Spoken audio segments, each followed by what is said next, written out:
آئیں گے اس ملک میں اسلام کا دستور، اسلام کے دستور سے ہو جائیں گے ہم دور۔ میرا قرآن ہے میرا منشور، میرا قرآن ہے میرا منشور۔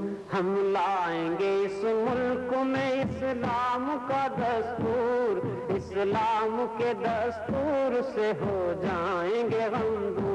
میرا قرآن ہے میرا منشور، آنکھوں سے ہے کب بات یہ مستور، اب آئے گا اس ملک میں اسلام کا دستور۔ میرا قرآن ہے میرا منشور، میرا دیں گے سمٹنے نہیں دیں گے، ہاتھوں میں امیروں ہی کے بٹنے نہیں دیں گے، ہم زیادہ انصاف سے ہٹنے نہیں دیں گے۔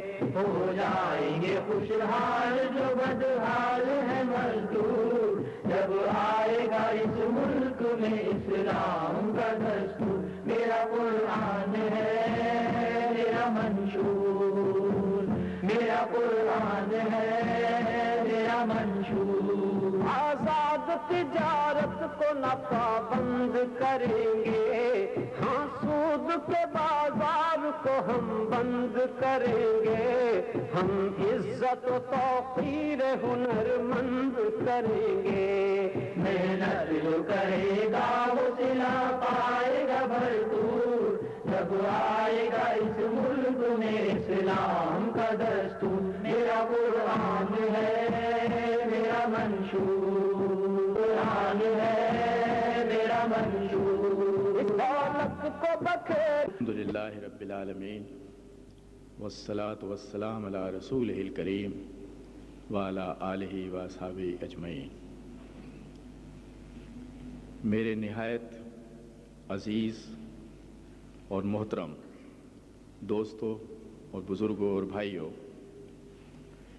سب سے پہلے تو میں اللہ تعالیٰ کا شکر ادا کرتا ہوں جس نے مجھے آپ تک پہنچنے کے وسائل مہیا کیے اور آپ کے دلوں میں میرے حقیر سے کام کی قدر اس نے پیدا کی، اور آپ نے محبت کے ساتھ مجھے یاد کیا، اور یہ اس بات کا ثبوت ہے آپ کے درمیان جو لوگ بیٹھے ہیں یہ کسی ایک خطے اور کسی ایک علاقے کے رہنے والے نہیں ہیں، ان میں سے کوئی کسی صوبے کا ہے، کسی کی زبان کچھ ہے، کوئی ہندوستان کے ایک مخصوص صوبے سے آیا ہے، کوئی گجراتی بولتا ہوا آیا ہے، کسی کی زبان ملیالم ہے، لیکن آپ دیکھیے کہ ہم سب کے دل ایک دوسرے کے لیے محبت سے معمور ہیں۔ کس لیے؟ اس لیے کہ ہمارا بنیادی رشتہ اسلام کا رشتہ ہے، ہمارا رشتہ دین کا رشتہ ہے، اور یہ وہ رشتہ ہے جو خونی رشتوں سے زیادہ مضبوط۔ انما المؤمنون اخوہ، اللہ تعالیٰ نے ایمان کے بنیاد پر ایک برادری بنائی ہے، اور یہ ایسی برادری ہے کہ جس میں جب کوئی شریک ہو جاتا ہے تو اپنے سگے بھائی اور اپنے خونی رشتوں کے مقابلے میں وہ اس رشتے کو زیادہ اہمیت دیتا ہے۔ اس کی بہترین مثال تو خود نبی اکرم صلی اللہ علیہ وسلم اور مکے میں ایمان لانے والے 40 صحابہ کرام جنہوں نے ہجرت فرمائی، اجنبی دیس میں پہنچے، اور آپ نے دیکھا کہ انصار مدینہ نے ان کی کس طرح پذیرائی کی کہ ان کے سگے تو انہیں گھر سے نکالنے اور انہیں قتل کرنے پر آمادہ تھے، اور جن سے ان کا کوئی خونی رشتہ نہیں تھا، صرف ایمان کا رشتہ تھا، انہوں نے کس طرح نہ صرف ان کا خیر مقدم کیا بلکہ جس طرح جان لڑائی، اور ایک عجیب انہوں نے منظر پیش کیا جسے ہم مواخات کے نام سے یاد کرتے ہیں، کہ انہوں نے آنے والے بھائیوں کے لیے جو ہاتھ میں کچھ لے کر نہیں آئے تھے، تنہا پہنچے تھے، لیکن اسی ایمان کے رشتے کی بنیاد پر اپنے کھیت، اپنے مکان، اپنے برتن، اپنی بکریاں، اپنی املاک کو تقسیم کر دیا اور اپنے بھائیوں کو ہر وہ چیز مہیا کی جو ان کے پاس تھی۔ اور آپ نے دیکھا کہ ایسے واقعات بھی ملتے ہیں کہ چونکہ آنے والے اپنے گھر بار کو چھوڑ کر آئے تھے، تنہا آئے تھے، تو بعض انصاری صحابہ نے بیویوں کو طلاق دی اور کہا کہ نکاح کرو آنے والے بھائی سے تاکہ وہ گھر کی راحت سے بھی محروم نہ رہ پائے۔ یہ دنیا کی تاریخ کا ایک نرالا واقعہ ہے۔ میں اس واقعے کا تذکرہ کرنے کے ساتھ ایک چھوٹے سے موضوع کی طرف آپ کو توجہ دلانا چاہتا ہوں۔ مجھ سے بھی پوچھا گیا تھا کہ آج آپ کا موضوع کیا ہوگا، تو میں نے کہا کہ میں موضوع کو اپنے خطاب سے پہلے تک صیغہ راضی میں رکھوں گا، اسے ابھی تشت ازبام نہیں کروں گا۔ میں نے جس واقعے کی طرف آپ کو توجہ دلائی اور جس بات سے، جس محبت کے رشتے سے اپنی گفتگو کا آغاز کیا، اس کے حوالے کے لیے اب آپ قرآن حکیم کی سورہ فاتحہ کے فوراً بعد کی آیات کو دیکھیے۔ الف لام میم ذالک الکتاب لا ریب فیہ ھدی للمتقین الذین یؤمنون بالغیب ویقیمون الصلاۃ ومما رزقناہم ینفقون۔ آپ اس مواخات کے رشتے میں جس کا میں ذکر کر رہا ہوں، اس میں انصاری صحابہ کے ذہن میں ایک بہت بڑی ذمہ داری تھی جو انہوں نے ادا کی، اور جسے آج ہم ادا نہیں کرتے۔ ہم ہر بات پر گفتگو کرتے ہیں، توحید پر بھی گفتگو کرتے ہیں، رسالت پر بھی گفتگو کرتے ہیں، آخرت پر بھی گفتگو کرتے ہیں، اور یہ ساری گفتگو ظاہر ہے کہ دینی کے حوالے سے ہوتی ہے، اور یہ بے حد ضروری ہے۔ لیکن ایک جز ایسا ہے ہماری زندگی میں جس طرف ہماری توجہ نہیں جاتی۔ میں نے ابھی جو آیات آپ کے سامنے تلاوت کی ہیں، الف لام میم ذالک الکتاب لا ریب فیہ، ذالک الکتاب لا ریب فیہ، یہ وہ کتاب ہے جس میں کوئی شک نہیں ہے، نہ خدا کی کتاب ہونے میں شک ہے اور نہ اس کے اندر جو کچھ بیان کیا گیا ہے اس میں کوئی شک ہے۔ ہر قسم کے شک و شبے سے یہ بالاتر ہے۔ یہ بھی طے ہے کہ یہ خدا کی بھیجی ہوئی ہے، اور یہ بھی طے ہے کہ اس کا ایک ایک حرف اور اس کا ایک ایک لفظ سچا، اس میں کوئی کسی قسم کے شک اور شبے کی گنجائش نہیں ہے۔ پہلے اس بات کی تردید کر دی گئی، اور پھر یہ بھی بتا دیا گیا کہ یہ کتاب ہدایت تو دے گی، مگر ایک شرط کے ساتھ ہدایت دے گی۔ ہدایت اسی کو ملے گی جو خدا سے ڈرنے والے ہوں گے۔ جو خدا کے باغی ہیں، خدا سے بے نیاز ہیں، اسے تسلیم نہیں کرتے، ان کے لیے کتاب ہدایت نہیں ہے۔ ھدی للمتقین ہے۔ یہ متقین وہ لوگ ہیں جو خدا سے ڈرتے ہیں اور پھر خدا سے ڈرتے ہوئے اس کے احکام کے مطابق اپنی زندگی بسر کرتے ہیں۔ یہ شرط لگا، ھدی للمتقین الذین یؤمنون بالغیب، اور اس کے ساتھ یہ بھی کہ یہ وہ لوگ متقیوں میں شامل ہوں گے جو غیب کی ان باتوں پر ایمان لائیں جو قرآن حکیم میں بیان کی جا رہی ہیں۔ کہیں ایسا نہ ہو کہ وہ خدا کے باغیوں کی طرح آنکھ سے دیکھنے کی شرط، جیسا کہ سابق میں بھی انبیاء کرام سے کہا جاتا تھا کہ ہمیں آنکھ سے تو دکھاؤ تمہارا خدا کہاں ہے، یہ تو غیب پر ایمان والے لوگ۔ وَيُقِيمُونَ الصَّلَاةَ وَمِمَّا رَزَقْنَاهُمْ يُنْفِقُونَ۔ اب دیکھیے، قرآن پہلے یہ بتا رہا ہے کہ یہ کتاب ہے اللہ کی، اس میں کوئی شک نہیں ہے، یہ متقیوں کے لیے کتاب ہدایت ہے، یہ ان لوگوں کے لیے کتاب ہدایت ہے جو غیب پر ایمان لانے والے ہیں، بن دیکھے ایمان لاتے ہیں، الجھتے نہیں ہیں انبیاء سے۔ اس کے بعد دو باتوں کا ذکر ہے۔ اس کتاب نے ایک حق ایمان لانے پر یہ قائم کیا، وَيُقِيمُونَ الصَّلَاةَ۔ جیسے ہی کوئی شخص غیب پر ایمان لاتا ہے، اللہ پر ایمان لاتا ہے، کتاب پر ایمان لاتا ہے، تو خدا اور بندے کے درمیان جو حقوق قائم ہوتے ہیں، ان حقوق میں پہلی چیز نماز۔ یہ وہ لوگ ہیں جو نماز قائم کرتے ہیں۔ گویا خدا کو ماننے کا مطلب یہ ہے کہ بندے کا سربسجود ہونا اور اس کے مقرر کردہ اوقات کے مطابق نماز کا ادا کرنا، یہ خدا اور بندے کے تعلق میں پہلی چیز ہے۔ اور اگلی بات جو کہی جا رہی ہے کہ جب تم اسے مان لو گے تو بندوں اور بندوں کے درمیان بھی ایک تعلق قائم ہوگا۔ اس کے اندر جو پہلا حق قرآن حکیم کے اندر آیا ہے، جسے میں نے کہا تھا کہ ہم نظر انداز کرتے ہیں، وہ یہ ہے وَمِمَّا رَزَقْنَاهُمْ يُنْفِقُونَ۔ اللہ نے جو بھی انہیں مال دیا ہے، یہ اس میں سے انفاق فی سبیل اللہ کرتے ہیں۔ مسلمان کا پہلا حق ایک مسلمان پر جو قرآن حکیم نے بیان کیا ہے، وہ یہ ہے کہ ان کے پاس جو اللہ تعالیٰ کی دی ہوئی نعمتیں ہوتی ہیں، ان نعمتوں میں یہ اپنے نادار بندوں کو، اپنے ضرورت مند بھائیوں کو شریک کرتے ہیں۔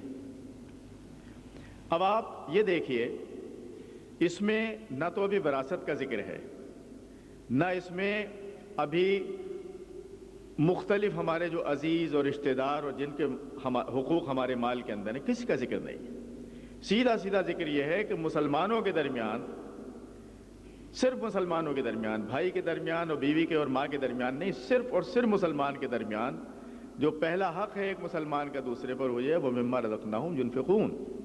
انہیں اللہ نے جو کچھ دیا ہے، یہ تلاش کرتے ہیں ان کے نظر کہ میرا کوئی بھائی محروم تو نہیں ہے، اب اس آیت کو ذہن میں رکھیے اور پھر صحابہ کرام کو مدنی انصاری صحابہ کرام کو دیکھیے کہ جب آنے والے آتے ہیں تو پہلا کام وہ کیا کرتے ہیں. پہلا کام یہی ہے کہ جو کچھ اللہ نے انہیں دیا ہے اس میں اپنے نادار بھائیوں کو وہ سب کچھ دے ڈالتے ہیں, اپنے سے بڑھ کر انہیں دیتے ہیں. زمینیں انہیں دیتے ہیں, مکان انہیں دیتے ہیں, ہر چیز ان کے حوالے کرتے ہیں, اس لیے کہ ان کا جو رشتہ ہے اس میں اللہ تعالیٰ نے بتایا یہ ہے کہ مسلمان ایک دوسرے کا معاشی سہارا بنتا ہے. مسلمان اللہ تعالیٰ کی دی ہوئی نعمتوں میں اپنے نادار بھائیوں کو شریک کرتا ہے. یہ اس کے کردار کی ایک جھلک ہے. جو صاحب ایمان ہے وہ صاحب خیر ضرور ہوتا ہے. یہ نئے بخیل مسلمان نہیں ہو سکتا. مذمت کی ہے قرآن حکیم نے اس کی.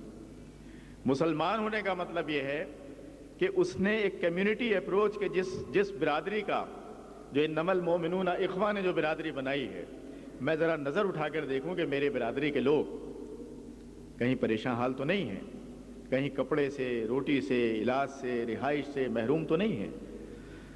تو وراثت کے قوانین بہت بعد میں آئے ہیں, لیکن مسلمان پر صرف اور صرف مسلمان ہونے کی حیثیت سے جو حقوق قائم ہوتے ہیں ان حقوق میں پہلا حق یہ ہے کہ اس کی معاشی کفالت کی جائے اور اس کی معاشی زندگی پر توجہ دی جائے. اب دو مناظر آپ کے سامنے ہیں. پہلے مکی زندگی لیجئے. مکی زندگی میں نبی اکرم صلی اللہ علیہ وسلم مالدار آدمی نہیں ہے, اللہ کا رسول بھی کوئی بہت مالدار آدمی نہیں ہے, لیکن کسی دوسرے کی مدد کے لیے مالدار ہونا ضروری نہیں ہے. آپ یہ دیکھیے کہ مکی زندگی کے اندر حضرت صہیب علیہ السلام, حضرت صہیب رضی اللہ تعالیٰ عنہ, وہ کسی ایک مشرک کے پاس غلامی کے شکنجے میں کسے ہوئے ہیں. اسی طریقے سے حضرت بلال حبشی رضی اللہ تعالیٰ عنہ, وہ کسی اور کے شکنجے میں کسے ہوئے ہیں. سب سے پہلے اللہ کے رسول پر جو لوگ ایمان لاتے ہیں ان میں مالداروں میں تو حضرت ابوبکر صدیق رضی اللہ تعالیٰ عنہ کو لے لیجئے, لیکن آپ دیکھتے ہیں کہ حضور کی طرف جو لپکنے والے ہیں, آپ کی طرف جو دوڑنے والے لوگ ہیں وہ کون لوگ ہیں؟ جو غلامی کے شکنجے میں کسے ہوئے ہیں, جو سب سے زیادہ محروم لوگ اس معاشرے کے ہیں. یہ لوگ اپنے اپنے مالکوں سے جان چھڑا کر اور ایک نئے آقا کے قدموں میں آ کر گرتے ہیں اور اس کے ساتھ وہ رہنا پسند کرتے ہیں, جبکہ اس آقا کے پاس ابھی دینے کے لیے کچھ بھی نہیں. لیکن یہ آقا کیسا ہے کہ اس کے پاس دودھ کا اگر ایک پیالہ آتا ہے تو جو اصحاب صفہ بیٹھے ہوئے ہیں یہ ان کو دودھ کا پیالہ پیش کرتا ہے کہ تم بھی اس میں شریک. تحائف آتے ہیں, اس کا نام ہی قاسم ہے. اس کے پاس جو آتا ہے وہ تقسیم کر دیتا ہے, جو اللہ نے دیا وہ تقسیم کر دیا, جو تحائف آئے وہ تقسیم کر دیے. اور جب وہ اس دنیا سے اٹھتا ہے تو حضرت عائشہ رضی اللہ تعالیٰ عنہا یہ خبر دیتی ہیں کہ حضور کے وصال کے بعد ہمارے پاس اگلے وقت کا کہ جو نہیں تھے پیسنے اور کھانے کے لیے. کیوں نہیں تھے؟ وہ آقائے دو جہاں جمع نہیں کرتا تھا, تقسیم کرتا تھا, اور تقسیم کرنے ہی کی وجہ سے اس کے بہت سے ناموں میں سے ایک صفاتی نام قاسم ہے, تقسیم کرنے والا. مکی زندگی میں جیسے جیسے لوگ اس کے پاس آتے چلے گئے تو آنے والوں نے یہ محسوس کیا کہ جو ہمارے پرانے مالک تھے وہ تو ہمیں جانوروں کی جگہ بھی رکھنا پسند نہیں کرتے تھے.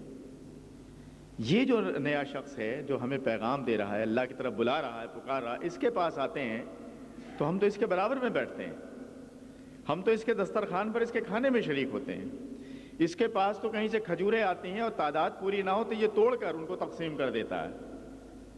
اگر کھجوریں تعداد میں کم ہوں اور بیٹھنے والے تعداد میں زیادہ ہوں تو یہ تو توڑ توڑ کر تقسیم کرتا ہے, سب کو اس میں شریک کرتا ہے. یہ ہماری معاشی کفالت بھی کرتا ہے اور دوسری باتوں کے علاوہ یہ ہمیں دین کی تعلیم بھی دیتا ہے, خدا سے رشتہ بھی جوڑتا ہے. لیکن ہماری زندگی کے جو مصائب ہیں یہ ان مصائب پر بھی نظر رکھتے ہوئے ہمیں ان مصائب سے نجات دلانے کی کوشش کرتا ہے. اور وہی آیت وَمِمَّا رَزَقْنَاهُمْ يُنْفِقُونَ جو اللہ نے دیا ہے, تو حضور کے پاس جو آیا آپ نے اس میں ان کو شریک کرتے چلے گئے. اس شرکت سے حضور اکرم صلی اللہ علیہ وسلم کا جو امیج بنتا ہے آنے والوں کے کہ یہ ہمارا مددگار ہے, یہ ہمارا سرپرست ہے, یہ ہمارا کفیل ہے, یہ ہماری زندگی کے جو بوجھ ہیں لدے ہوئے یہ انہیں ہلکا کر کے اور ہمیں معاشرے کے اندر اوپر اٹھانے کی کوشش کرتا ہے. ہم پسماندہ تھے, ہم غریب تھے, ہم غلام تھے اور کفار کے غلام تھے. ہم ایمان لاتے ہیں تو یہ ہمیں بندوں کی غلامی سے نجات دلاتا ہے، اپنی غلامی میں نہیں لاتا، اللہ کی غلامی میں دیتا ہے، اور پھر ہماری طرف توجہ کر کے اگر کپڑا نہیں ہے تو کپڑا فراہم کرتا ہے، کھانے کو نہیں ہے تو کھانے کے لیے روزی فراہم کرتا ہے، اس کی کہیں دعوت ہوتی ہے تو ہم سب کو ساتھ لے کر جاتا ہے، اس کے یہاں کوئی کھانے کی چیز آتی ہے تو ہم سب کے درمیان تقسیم کرتا ہے۔ یہ ہماری معاشی کفالت پر غیر معمولی توجہ دیتا ہے۔ اور یہ بھی نہیں ہے کہ یہ اپنے لیے کھانے کی کوئی خاص چیز الگ رکھتا ہو اور ہمارے لیے الگ رکھتا ہو، بلکہ جو چیز خود اس کے پاس آتی ہے ہمیں اسی میں شریک کرتا ہے، کوئی امتیاز نہیں برتتا کہ اس کے گھر کے اندر کچھ اور پک رہا ہو اور ہمارے لیے وہ کچھ اور پکا کر بھیج رہا ہے، وہ یہ بھی نہیں کرتا۔ تو آپ یہ دیکھیے کہ یہ تو مکی زندگی ہے کہ جس میں پسماندہ ترین لوگ حضور اکرم صلی اللہ علیہ وسلم کی طرف لپکتے ہیں کہ یہ ہے ہمارا آقا و مولا جو ہمیں اپنے سائے میں لیتا ہے تو ہماری ساری ضروریات کی کفالت بھی کرتا ہے، اگرچہ اس کے پاس ابھی نہ مال ہے نہ دولت ہے، لیکن جو کچھ بھی ہے یہ اس میں شریک کر لیتا ہے۔ اس کے بعد یہی صحابہ کرام اور پھر اس میں مالدار حضرت ابوبکر رضی اللہ تعالیٰ عنہ جیسے لوگ بھی آتے ہیں، خود وہ کیا کرتے ہیں، انہیں جو نبی اکرم صلی اللہ علیہ وسلم سے تعلیم کا فیض ملتا ہے تو دولت کاہے پہ خرچ کرتے ہیں؟ دولت خرچ کرتے ہیں غلاموں کی گردنیں چھڑانے پر۔ حضرت بلال کا مالک اگر رقم طلب کرتا ہے تو ابوبکر کی دولت اس کی گردن چھڑانے اور اسے معاشرے میں آزادی دلانے اور بہتر اسے حیثیت معاشرے میں دلانے کے لیے استعمال ہوتی ہے۔ اور سب سے زیادہ جس کا مال خرچ ہوا اور قلاش ہو گئے اس کے بعد کچھ نہ رہا، وہ حضرت ابوبکر رضی اللہ تعالیٰ عنہ تھے کہ جن کا مال غلاموں کی گردنیں چھڑانے پر سب سے زیادہ استعمال ہوا۔ تو آپ یہ دیکھیے کہ مال کا بہترین مصرف یہ ہے کہ وہ میرا بھائی جو اہل ایمان میں شامل ہو چکا ہے، اب میری یہ ذمہ داری ہے کہ میں اسے صرف جنت کے اور وہ مناظر نہ دکھاتا چلا جاؤں، صرف تقریریں نہ کرتا چلا جاؤں اور مجھے آخرت کے اور اس کے نماز کے مسائل ہی بیان نہ کرتا چلا جاؤں، جس تکلیف میں مبتلا ہے اس تکلیف سے تو نجات دلاؤں اسے۔ چنانچہ وہ اپنا مال خرچ کرتے ہیں، غلامی سے گردن چھڑاتے ہیں، آزاد کرتے ہیں، اور وہ آزاد غلام جب دنیا کے سب سے بڑے انسان کے پاس آ کر بیٹھتا ہے تو کوئی فاصلہ محسوس نہیں کرتا، یہ عجیب آقا ہے کہ اس کے دربار میں آئیے تو مساوی حیثیت دیتا ہے، بلکہ اپنوں سے زیادہ بڑھ کر سینے سے لگاتا ہے اور دکھ درد بانٹتا ہے، تقسیم کرتا ہے۔ یہ ہے وہ چیز جس نے کہ تیزی کے ساتھ اسلام کے قبول کا راستہ کھولا اور اللہ کے رسول کے گرد لوگ شمع جس کے گرد جیسے پروانے ٹوٹتے ہیں اس طرح آپ کے گرد ٹوٹتے رہے۔ یہی مختصر سا قافلہ جو کچھ اس کے پاس تھا بھی مکان یا لباس یا جو کہ تن کے کپڑوں کے ساتھ نکلتا ہے، اور اب اسی وَمِمَّا رَزَقْنَاهُمْ يُنْفِقُونَ کی ایک دوسری تصویر سامنے آتی ہے، وہ انصار مدینہ کی جس کا میں ذکر کر چکا ہوں۔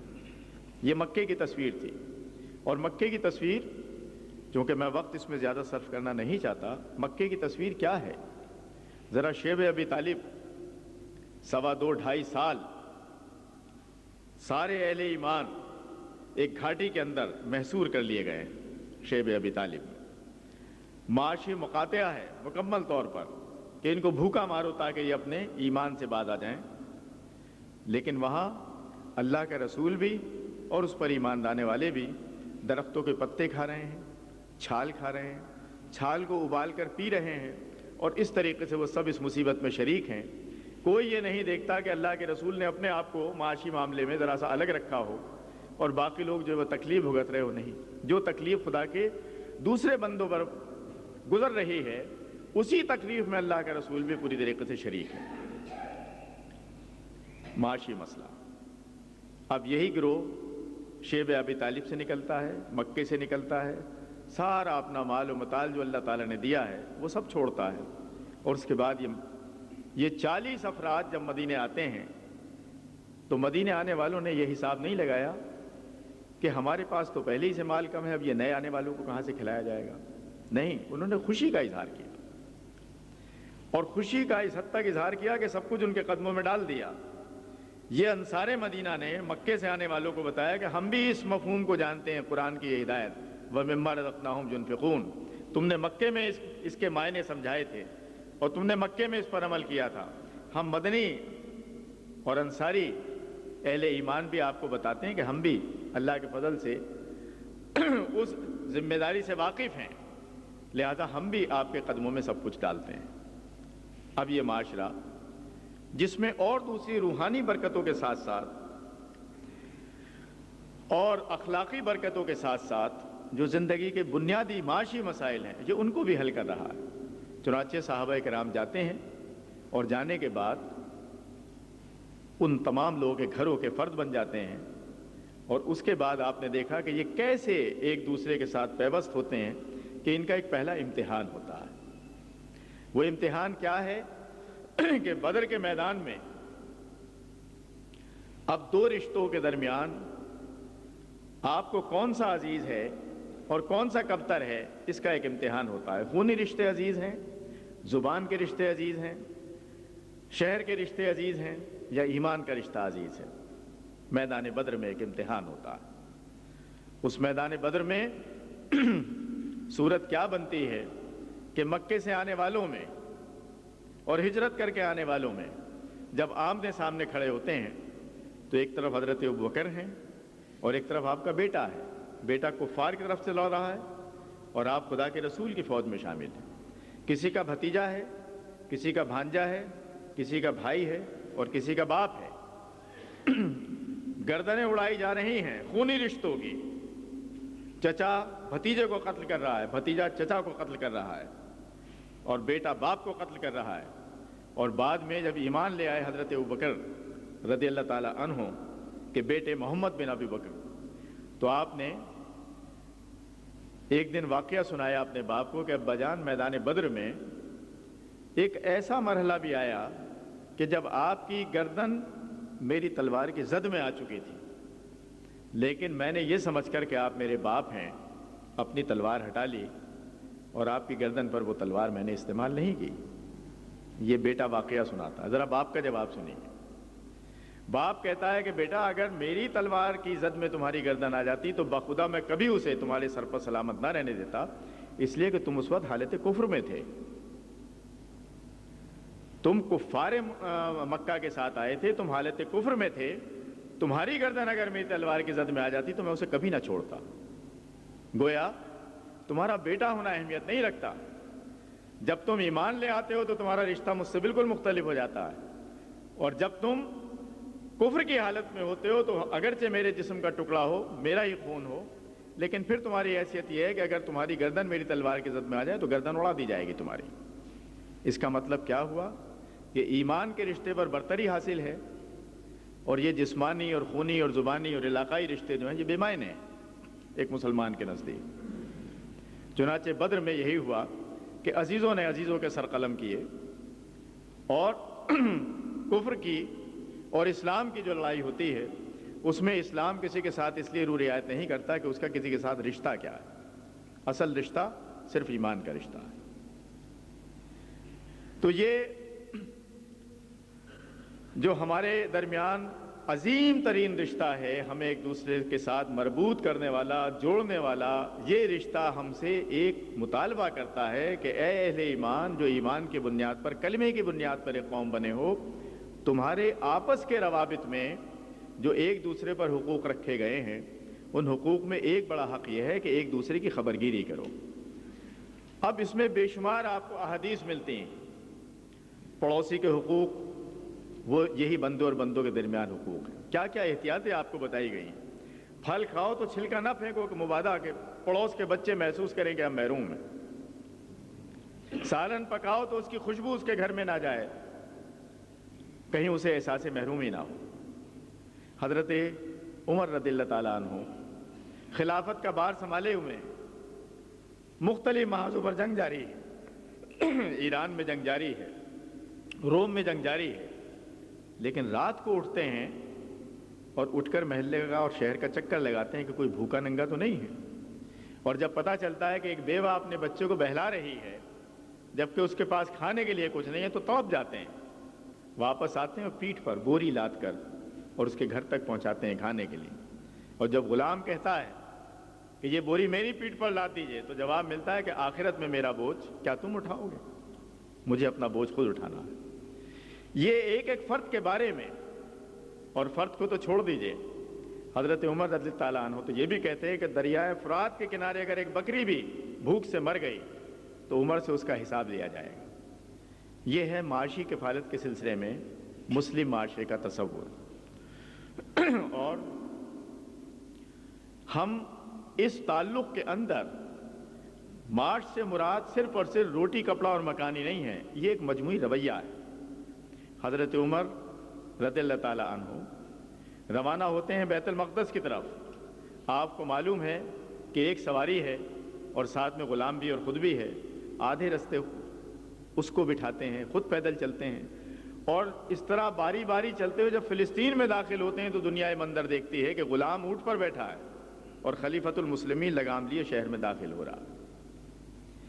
یہ ہے وہ رویہ جو ہمارے درمیان ایک دوسرے کی فکر، ایک دوسرے کے بارے میں دردمندی، ایک دوسرے کے ماورے کفالت، ہر مسلمان کو سنبھالنے کی کوشش کہ وہ کہیں گڑھے میں نہ جا گرے، پسماندگی میں نہ جا گرے، یہ فکر مندی ہر مسلمان کو تھی. حضور اکرم صلی اللہ علیہ وسلم ایک غزوے پہ روانہ ہوتے ہیں. کہتے ہیں جس کے پاس جو کچھ ہے ذرا میرے سامنے جمع کر دے. معلوم ہوا کہ تلواریں کم ہیں، گھوڑے کم ہیں، سواریاں کم ہیں. تو اب باقاعدہ تقسیم کا نظام بنتا ہے کہ باری باری تم اس پر سواری، اور سب کو اکٹھا کر کے اور ان میں مساوی طور پر ان کے حقوق اس پر قائم کر دیے جاتے ہیں. میں آج کل یہ دیکھتا ہوں، خواہ پاکستان ہو، خواہ ہندوستان ہو، خواہ دوسرے ممالک ہوں، ہم مسلمان ایک دوسرے کی خبر گیری سے بالکل بے نیاز، اپنے اپنے حال میں مست ہیں. اور وہ جو ایک حدیث تھی اسے ہم پڑھتے ضرور ہیں، لیکن ہم اس حدیث کو پوری طریقے سے شعور کے ساتھ اور ادراک کے ساتھ اپنی ذمہ داری محسوس نہیں کرتے. تم میں سے کوئی شخص مسلمان نہیں ہو سکتا جب تک کے لیے اپنے بھائی کے لیے، جب تک وہ اپنے بھائی کے لیے وہی کچھ نہ چاہے جو وہ اپنے لیے چاہتا ہے. اب ہم میں سے ہر شخص اپنے اپنے طور پر غور کرے کہ جو مکان میں اپنے رہنے کے لیے چاہتا ہوں، کیا واقعتاً کبھی میرے ذہن میں خیال آیا کہ میرے دوسرے بھائیوں کے پاس بھی ویسا ہی مکان ہو؟ جو سواری میں اپنے لیے چاہتا ہوں، کیا واقعتاً کبھی میرے فکر اور میرے خیال میں یہ لہر کبھی آئی ہے کہ میرے دوسرے بھائی کے پاس بھی سواری کا کوئی انتظام ہونا چاہیے؟ کیا میں نے دسترخوان پر بیٹھنے کے بارے میں کبھی سوچا ہے کہ میرے کتنے بھائی ہیں جو آج بھوک سے نڈھال ہیں، جن کے پاس کھانے کے لیے کچھ نہیں ہے؟ ایک ایک چیز پر غور کرتے چلے جائیے. آپ کے اندر بیٹھا ہوا انسان وہ خود آپ کو جواب دے گا کہ ہم اس معاملے میں بہت کوتاہ اندیش ہیں. اور اس کی سب سے بڑی، اس معاشی کفالت کی سب سے بڑی برکت یہ ہے کہ پھر اس کے اندر جب ہمارے تعلقات قائم ہوتے ہیں ایک دوسرے کو سہارا دینے کی بنیاد پر، تو پھر ہمارے لسانی، مسلکی، علاقائی، تہذیبی اور ثقافتی جتنے بھی ہمارے تعصبات ہیں وہ نیچے چلے جاتے ہیں، اور اس کی جگہ ایک خوشگوار معاشرہ وجود میں آتا ہے جس میں ہر شخص ایک دوسرے کی خبرگیری کر رہا ہے اور ہر شخص ایک دوسرے کو سہارا دے رہا ہے. آج کے دور میں نے شاید پہلے بھی یہاں یہ واقعہ سنایا تھا کہ جب قوموں کے افراد اغراض میں پھنس جاتے ہیں تو قومیں برباد ہو جاتی ہیں، اور جب وہ ایثار سے کام لیتے ہیں تو ان میں سے کوئی فنا کے گھاٹ نہیں اترتا. الحمدللہ اس کی برکتیں سب کے حصے میں آتی ہیں. یہ ایثار اور اغراض کا ایک عجیب کھیل ہے.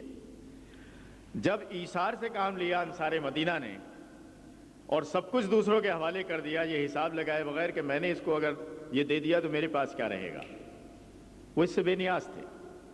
جب انہوں نے ایثار کا رویہ اختیار کیا تو قیصر و کسریٰ کی دولت بہتی ہوئی دریا کے پانی کی طرح اس مدینے کے اندر آتی چلی گئی، اور آپ نے دیکھا کہ پھر وہاں کوئی زکوٰۃ لینے والا بھی نہ ملتا تھا اور وہاں کوئی شخص مفلوق الحال نہیں ملتا تھا. یہ ایثار کی برکت تھی. اور جب اغراض کا معاشرہ آتا ہے، میں نے جیسے افغانستان کے مناظر آپ کو شاید پہلے سنائے تھے کہ میں ایک جگہ کھانا کھانے بیٹھتا ہوں، انتہا تاریکی چھائی ہوئی ہے، روشنی اس لیے نہیں کی جا سکتی کہ اوپر سے بمباری کا اندیشہ ہے. 8 دن میں ایک مرتبہ گوشت مہیا کیا جاتا ہے، باقی دنوں میں دال کھائی جاتی ہے، کچھ آلو ابال لیے جاتے ہیں. اب اس کے جو منظر وہاں میرے سامنے تھا وہ یہ تھا کہ 8 آدمی بیٹھ کر کھانا کھاتے ہیں ایک تھال کے اندر، شوربہ ختم ہو جاتا ہے، بوٹیاں سب باقی رہ جاتی ہیں. کیوں کہ ہر مجاہد اپنے سامنے سے دھکیل رہا ہے اپنے سامنے والے بھائی کے کہ یہ گوشت کھا لے، اور ادھر والا دھکیل رہا ہے دوسرے کی طرف، اور ادھر والا دھکیل رہا ہے تیسرے کی طرف. شوربہ ختم ہو جاتا ہے، بوٹیاں وہیں دھری رہ جاتی ہیں ساری کی ساری. یہ ہے ایثار.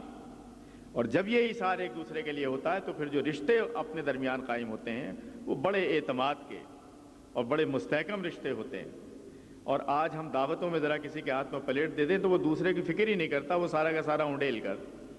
اب یہ اگرچہ معمولی مثال ہے لیکن ہمارے انسانی رویے اس آئینے میں دیکھے جا سکتے ہیں کہ ہم دوسروں کے بارے میں کتنے فکر مند رہتے ہیں اور خود اپنی اغراض کے ہم کتنے اسیر رہتے ہیں، اور اپنی اغراض کے اس پھندوں میں پھنسے ہوئے ہم کسی کے لیے کچھ نہیں کر پاتے. وجہ کیا ہے؟ وجہ یہ ہے کہ ہم جو کچھ کماتے ہیں یا جو کچھ ہمارے پاس ہے اسے ہم اپنی ملکیت سمجھتے ہیں، یہ ہمارا ہے. جبکہ قرآن حکیم نے ہمیں جو تعلیم دی ہے وہ یہ ہے کہ تمہارا کچھ بھی نہیں ہے، تمہارا صرف حق تصرف ہے. یہ سب اللہ تعالیٰ کی دی ہوئی امانتیں ہیں، اور اللہ تعالیٰ اس سے کہیں زیادہ دینے پر قادر ہے جتنا تمہارے پاس موجود ہے. لیکن ہم گن گن کر حساب لگاتے رہتے ہیں کہ ہمارے پاس اب اتنا باقی رہ گیا اور ہمارے پاس اتنا. ہم دینے میں بخل اس لیے کرتے ہیں کہ ہم یہ سمجھتے ہیں کہ جو کچھ ہے یہ ضائع چلا جائے گا. ایک منٹ کے لیے غور کیجئے کہ اگر یہی رویہ مدینے کے انصار کا ہوتا اور وہ بھی یہ حساب لگاتے کہ میں نے 2 بکریوں میں سے ایک ان کو دے دی تو میرے پاس کیا رہے گا، تو کیا آج وہ خیر القرون سب سے بہترین زمانہ کبھی انسان کی آنکھ کے سامنے آ سکتا تھا؟ ایثار کی برکت تھی کہ ایک دوسرے کے لیے ایثار کرتے چلے گئے اور اللہ تعالیٰ اپنی انعامات کی بارش کرتا چلا گیا. ہندوستان اور پاکستان میں جیسا کہ میں نے ابھی عرض کیا، میں ایک بڑی ہی کمی محسوس کرتا ہوں کہ ہمارے یہاں دین کے نام پر ہم بابری مسجد کے بارے میں بہت جوش و خروش کا مظاہرہ کرتے ہیں، ہم مسلم پرسنل لاء کے بارے میں بڑا جوش و خروش کا مظاہرہ کرتے ہیں، پاکستان میں ہم شریعت بل کے بارے میں گھروں سے نکل آتے ہیں اور سڑکوں پہ پہنچتے ہیں، سب کچھ کرتے ہیں. یہ ایسے کام ہیں چونکہ اس میں گرہ سے خرچ کچھ نہیں ہوتا، بڑے آرام سے کر لیتے ہیں. نمازوں میں بہت زیادہ انہماک رہتا ہے، تہجد بھی پڑھتے ہیں، نوافل بھی پڑھتے ہیں، گرہ سے خرچ کچھ نہیں ہوتا. میرا یہ خیال ہے کہ سب سے بڑا امتحان میرا اور آپ کا یہ ہے کہ ہم مال خرچ کرنے کے معاملے میں اور دوسرے بندگان خدا کے تکالیف کو دور کرنے کے معاملے میں کس حد تک ایثار سے کام لیتے ہیں. ایثار اصل امتحان، اور ایثار کہاں؟ مالی ایثار. تو مالی ایثار کے معاملے میں ہم دیکھتے ہیں کہ ہمارا طرز عمل اگر ہم اسے صحابہ کرام خواہ وہ مکے میں ہو یا مدینے میں ہو اگر ہم ان سے موازنہ کر کے دیکھیں تو سچی بات یہ ہے کہ گردن شرم سے جھک جاتی ہے کہ کیا واقعتاً ہم مسلمان کہلانے کے مستحق ہیں. ہم مال کے پجاری، دولت کے پجاری، تعیشات کے پجاری، تعلیم میرے بچے کی ایسے ہو کہ کسی دوسرے کی نہ ہو. ہم پوری قوم کے بچوں کے بارے میں تو نہیں سوچتے کہ ہر بچے کو وہ تعلیم ملے جو میرے بچے کو ملتی. آپ یہ دیکھیں گے کہ ہمارا رویہ انتہائی انفرادیت پسندانہ ہے کہ جو کچھ ہم اپنے لیے وہ اس کا برعکس ہے جو حدیث میں کہا گیا، جو کچھ ہم اپنے لیے چاہتے ہیں ہم اپنے دوسرے بھائی کے لیے نہیں چاہتے، اسے اس کے حال پہ چھوڑ دیتے ہیں.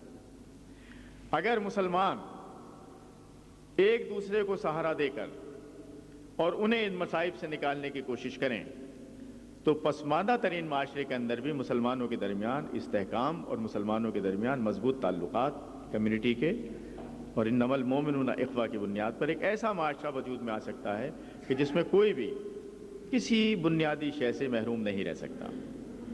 تو یہ بات میں نے آپ سے اس لیے عرض کی کہ ہم دینداری کا جو اپنے ہاں ایک تصور رکھتے ہیں. اب میں آپ کو اس سلسلے میں ایک واقعہ سناتا ہوں. ہمارے ملک میں ایک بہت ممتاز عالم دین ہیں، ان کا نام ہے مولانا محمد حسین نعیمی. وہ مجلس شورا کے رکن بھی رہے ہیں، اسلامی نظریاتی کونسل کے رکن بھی ہیں. نفاذ شریعت کے لیے انہوں نے بہت خدمت بھی انجام دی ہے. مجھ سے انہوں نے ایک دن سوال کیا کہ صلاح الدین صاحب، میں ایک مسئلے میں الجھا ہوا ہوں بہت عرصے سے، آپ سے ملاقات کا موقع ملا ہے تو میں آپ سے بھی پوچھتا ہوں کہ اس کا سبب کیا ہے کہ معاشرے کے اندر سب سے زیادہ تعلق عام آدمی سے علماء کرام کا رہتا ہے. 5 وقت وہ نماز پڑھتے ہیں ان کے ساتھ آ کر، پھر ان کے گھر میں کوئی تقریب ہوتی ہے تو مسجد کے امام صاحب کو ضرور اس میں شرکت کے لیے بلاتے ہیں، شادی بیاہ ہو، کچھ بھی ہو، بچے کے کان میں اذان دینی ہو۔ غرض یہ کہ معاشرے کے اندر سب سے قریبی رابطہ ہم علماء کا اپنے عوام کے ساتھ ہے۔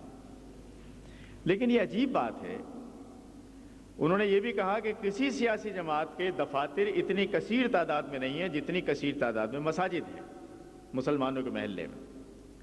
لیکن یہ عجیب بات ہے کہ جب 5 سال میں 4 سال میں جب کبھی موقع آتا ہے قیادت کے منتخب کرنے کا، ووٹ ہمیں کوئی نہیں دیتا، ووٹ دوسروں کو دے دیتے ہیں، نماز ہمارے پیچھے آ کر پڑھتے ہیں۔ کیا سبب ہے اس کا؟ یہ سوال ہندوستان کے اور پاکستان کے اور دنیا بھر کے تمام علماء کرام کے بارے میں اور دیندار لوگوں کے بارے میں پوچھا جا سکتا ہے۔ میں نے ان سے عرض کیا کہ اس کی وجہ یہ ہے کہ عام آدمی کی زندگی سے آپ کا کوئی تعلق نہیں ہے۔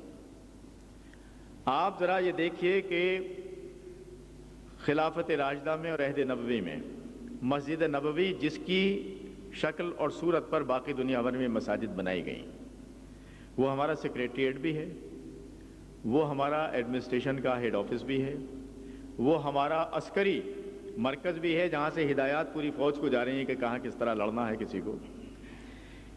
لیکن اس ساتھ ساتھ یہ بھی ہے کہ اس کے اندر یہ پوچھا جا رہا ہے کہ مسلمانوں کی بستی میں کوئی بھوکا ننگا اور بے آسرا تو نہیں ہے۔ یہ بھی فکر وہاں بیٹھنے، وہ نماز بھی پڑھا رہے ہیں، وہ میدان جنگ میں لڑائی بھی لڑ رہے ہیں، وہ بادشاہوں کو خطوط بھی لکھ رہے ہیں، اور وہ اس مسجد کے اطراف رہنے والے معاشرے کے بارے میں فکر مند بھی ہے کہ کوئی فرد ایسا تو نہیں ہے جو محروم ہو۔ اور اس مسجد کی بنیاد کیا رکھی گئی ہے؟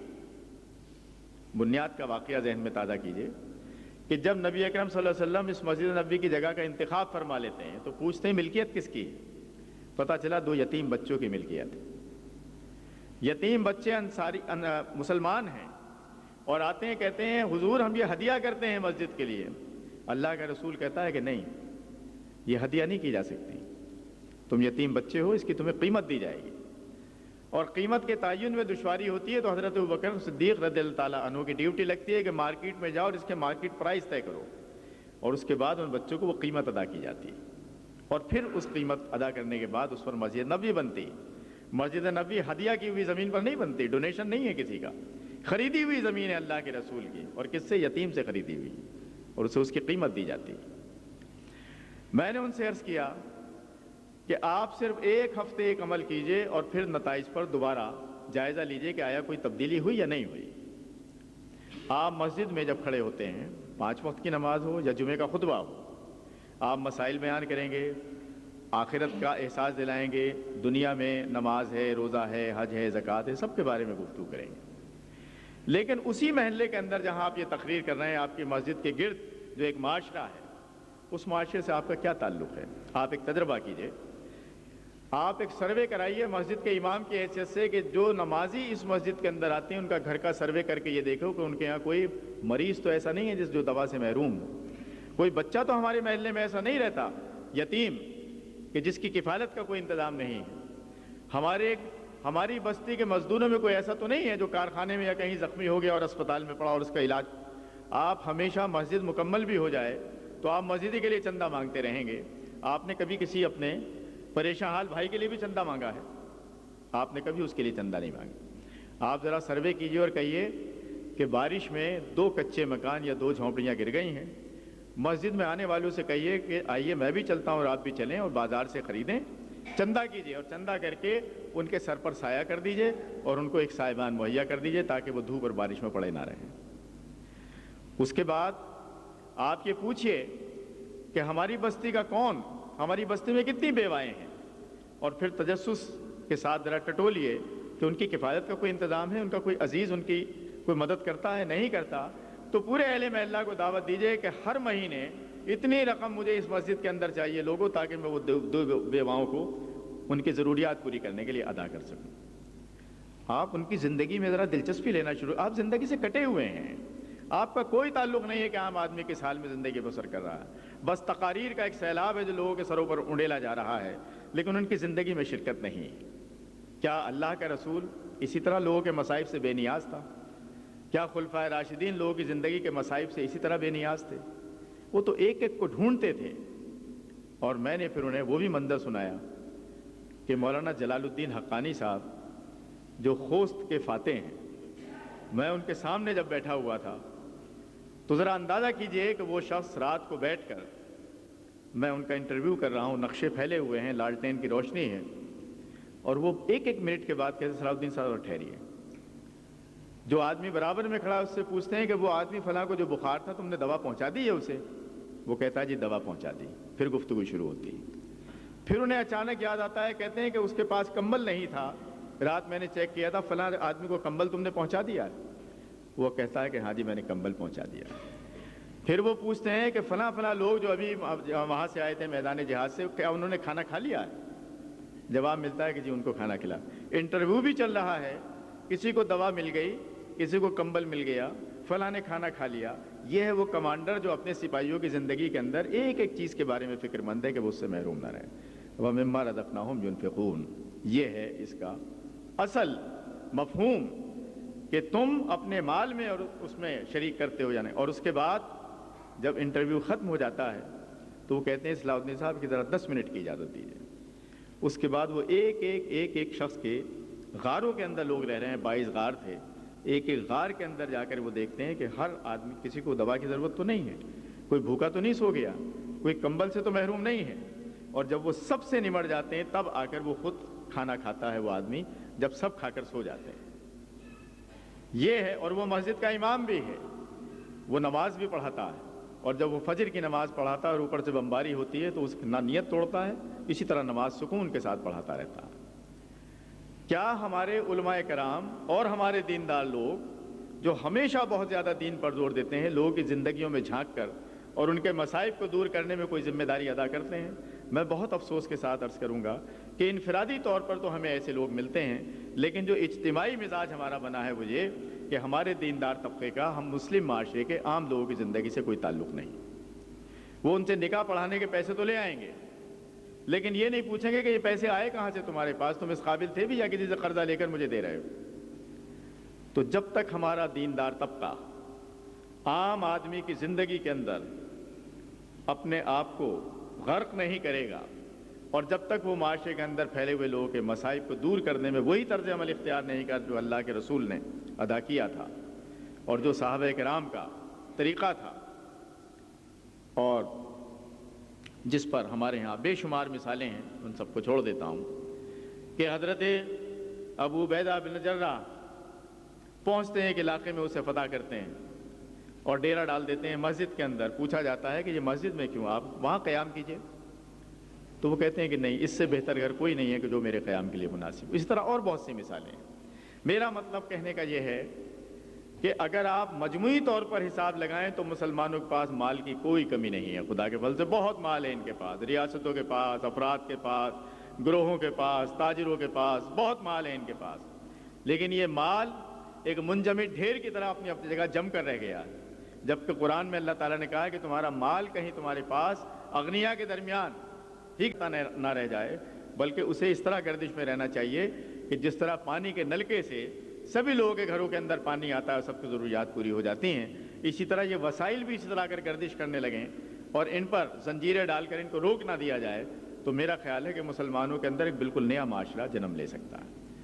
اب ایک طرف علماء کرام ہیں اور ایک طرف ایک شخص آتا ہے جو روٹی کپڑے مکان کا نعرہ لگاتا ہے. روٹی کپڑے مکان کا نعرہ، آپ لاکھ اس کی مذمت کریں کہ یہ مادیت کی طرف لے جا رہا ہے، لیکن یہ بنیادی ضروریات ہیں. اب وہ علماء کو رد کرتا ہے اور روٹی کپڑے مکان کے دینے والوں کے پیچھے آدمی بھاگتا ہے. یہ انسانی فطرت کے عین مطابق ہے، ہم اس کی مذمت نہیں کر سکتے. آخر ہم پر کیوں یہ پابندی ہے کہ جو دیندار ہوگا وہ روٹی کپڑے مکان کی بات نہیں کرے گا، وہ صرف آخرت کی بات کرے گا، مسجد کی بات کرے گا، مصلی کی بات کرے گا، وہ ضروریاتی زندگی کی بات نہیں کرے گا؟ ایسا نہیں ہے. اللہ کے رسول کی زندگی میں یہ سب کام ہمیں ایک ساتھ ملتے ہیں اور بڑے توازن کے ساتھ ملتے ہیں. اور وہاں ہم دیکھتے ہیں کہ کسی کی زندگی کے مسائل ایسے نہیں ہیں جو خود اللہ کے رسول نے خود اپنے اوپر لازم نہ کر لیے ہوں کہ وہ اسے ان مشکلات سے نجات دلائے گا اور ان کی اس پریشانی کو دور کرے گا. تو میں چاہتا تھا کہ آج کے اس اجتماع میں اب آپ ہندوستان کے اندر مسلمان جتنا پسماندہ ہے معاشی طور پر، اس کا ہمیں اندازہ ہے. لیکن پسماندگی کے باوجود بھی جیسا کہ میں نے عرض کیا کہ ابتدائی زمانہ خود صحابہ کرام کا اور مدنی زندگی کا پسماندگی ہی کا زمانہ تھا، لیکن اس پسماندگی کے باوجود ہمارے رویے کا اصل مسئلہ ہے، مسئلہ یہ نہیں کہ دینے کے لیے میرے پاس کتنا ہے، دینے کے لیے تو میرے پاس ایک روٹی ہے صرف، لیکن آپ نے دیکھا کہ آپ نصاب کی کتابوں میں، تبلیغ جماعت کے نصاب کی کتابوں میں اور دوسرے احادیث کے اندر پڑھتے ہیں کہ اگر روٹی ایک ہے اور سائل نے دستک دے دی ہے تو وہ روٹی بھی سائل کے حوالے کر دی گئی، اپنے پاس نہیں رکھی گئی۔ ایثار ایثار ایثار۔ مسلمان اگر ایثار کی زندگی بسر کرنا شروع کر دے تو نہ کشمیر کا مجاہد اپنی جنگ ہارے گا، نہ افغانستان کا سپاہی اپنی جنگ ہارے گا، اور نہ فلسطین میں انتفاضہ کی تحریک کبھی دم توڑے گی۔ بات صرف یہ ہے کہ اس کو اپنے جسم و جہاں کا مسئلہ بنا لیا جائے اور اپنے آپ کو اس ماحول کے اندر پہنچا دیا جائے، ایک منٹ کے لیے تصور کیا جائے کہ میں بڑے آرام سے یہاں بیٹھا کھانا کھا رہا ہوں، اس وقت کشمیر کے اندر میرا مسلمان بھائی جو حالت جنگ میں ہے، پتہ نہیں اس کے بچوں نے کوئی کھانا کھایا ہوگا یا نہ کھایا ہوگا، پتہ نہیں اس کے گھر میں آگ لگی ہوگی، پتہ نہیں اسے گولیوں سے بھونا جا رہا ہوگا۔ یہ سارے تصورات اگر میرے ذہن کے اندر موجود ہوں، کیوں؟ اس لیے کہ میں اس سے بے تعلق نہیں ہو سکتا۔ وہ انما المؤمنون اخوہ کی بنیاد پر بننے والی برادری کا رکن ہے، وہ میرا بھائی ہے، وہ میرا ساتھی ہے، وہ میرے اس بھائی سے جو میرا خونی بھائی ہے مجھے زیادہ عزیز ہے، اس لیے کہ اس سے میرا ایمان کا رشتہ ہے۔ اگر ایمان کا رشتہ واقعتاً میری نظر میں اسی جگہ ہے جہاں اللہ کا رسول آپ کے ذہن میں رکھنا چاہتا ہے، تو سمجھ لیجئے کہ پھر ہم چین کی نیند نہیں سو سکتے، پھر ہم کرب اور اذیت سے دوچار رہیں گے تاوقت کہ ہماری مدد وہاں نہ پہنچ جائے۔ تو یہ رویہ ہے جو قرآن اور اللہ کے رسول کی سنت ہمارے اندر پیدا کرنا چاہتی ہے۔ زندگی میں حسن ترتیب اگر ہو، خیالات میں، افکار میں، عقائد میں، اعمال میں، تو زندگی بالکل صاف اور سیدھی صراط مستقیم پر آسانی سے گزر جاتی ہے۔ میں آپ سے اسی مسجد میں ہم بیٹھے ہیں، اسی کی مثال سے عرض کرتا ہوں کہ یہ مسجد کیا ہے؟ یہ صرف در اور دیوار اور فرش کا نام نہیں ہے، بلکہ یہ حسن ترتیب کا بھی نام۔ اگر آپ اس ترتیب میں الٹ پھیر کر دیں، ترجیحات میں الٹ پھیر کر دیں، اس جگہ جو چیزیں رکھی ہیں اسے وہاں رکھ دیں جہاں لوگ وضو کرتے ہیں، اور وضو کرنے والی جگہ کی چیزیں یہاں آگے لا کر رکھ دیں، اور یہ دری اٹھا کر وہاں جوتوں کے پاس رکھ دیں، اور جوتے اٹھا کر لا کر یہاں رکھ دیں، تو مقدار میں اشیاء اتنی ہی ہوں گی، تعداد میں اشیاء اتنی ہی ہوں گی، کوئی چیز کم و بیش نہیں ہوگی، لیکن ترتیب کے الٹ جانے سے مسجد مسجد نہیں رہے گی، استبل ہو جائے گی، اور آپ کو وحشت ہوگی، اور آپ کہیں گے کہ اس گستاخ نے مسجد کا یہ حلیہ بگاڑا ہے، آپ پریشان ہو جائیں گے۔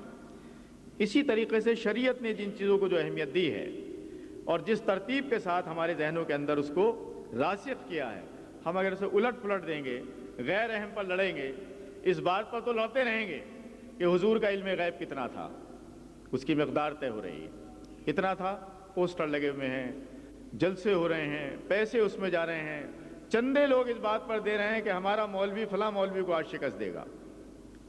مسلمانوں کا مال ضائع ہو رہا ہے۔ اللہ کے رسول کے یہاں جو نصاب ہے، مجھ سے جو آخرت میں سوالات پوچھے جانے ان میں شامل ہی نہیں ہے، پرچے کے اندر مجھ سے پوچھا ہی نہیں جائے گا کہ حضور کا علم غیب کتنا تھا کتنا نہیں تھا۔ لڑ رہے ہیں، اسی پر لڑائی ہو رہی ہے۔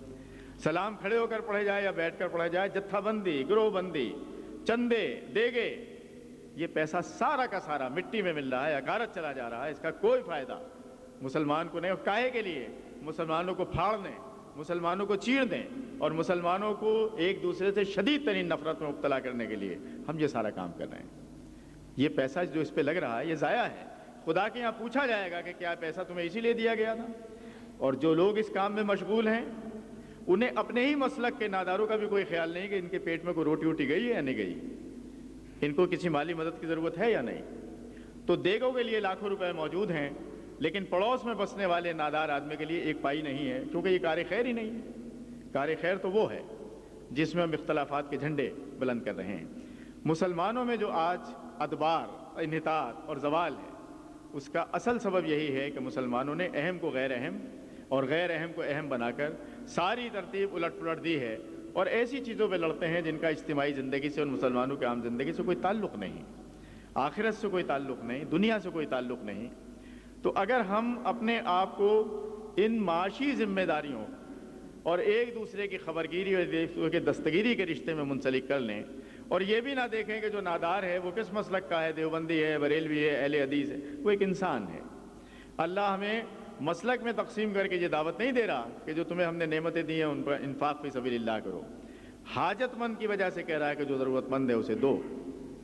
اور اس کے بارے میں کتنے حساس ہیں ہمارے خلفائے راشدین کہ خط و کتابت ہوتی ہے ایک گورنر سے، اور وہ گورنر یہ کہتے ہیں کہ میرے یہاں کچھ یہودی ہیں، بوڑھے ہیں، اب کام نہیں کرتے، جزیہ نہیں دیتے، لیکن مالی لحاظ سے بہت خستہ حال ہیں، کیا رقم زکوٰۃ ان پر صرف کی جا سکتی ہے؟ تو حضرت عمر رضی اللہ تعالیٰ عنہ، وہ خط میرے ایک انتخاب میں شامل ہے، وہ کہتے ہیں کہ اللہ کے بندے، جب تک یہ شخص جوان تھا ہم اس کی مزدوری سے جزیہ لے کر اور ہم اپنا حق وصول کرتے رہے، آج یہ نادار ہے، آج یہ کام کرنے کے قابل نہیں رہا، تو اس کی کفالت تم پر لازم ہے۔ اسلامی ریاست کا یہ فریضہ ہے کہ اس ریاست میں ایک یہودی اور ایک عیسائی اور ایک ملحد بھی اگر معاشی مسائل میں مبتلا ہے اسے بھی معاشی کفالت کے نظام میں شریک کیا جائے گا، اسے بھی بھوکا ننگا نہیں رکھا جائے گا۔